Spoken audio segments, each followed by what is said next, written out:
वैशाख महिन्यातील सर्वात पवित्र, शुभ आणि पावन मानला जाणारा दिवस म्हणजेच अक्षय तृतीया। या दिवशी अनेक दिव्य घटना घडल्या होत्या, म्हणूनच या दिवसाचे खास महत्त्व आहे। सुरुवात होते भगवान विष्णूंच्या 6व्या अवतारापासून। याच दिवशी भगवान परशुरामांचा जन्म झाला, जे अन्याय दूर करण्यासाठी आणि धर्माची स्थापना करण्यासाठी पृथ्वीवर आले।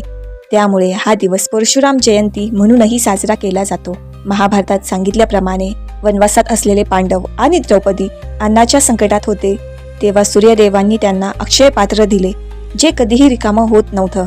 त्या क्षणी अक्षय या शब्दाला अर्थ मिळाला, कधीही न संपणारा।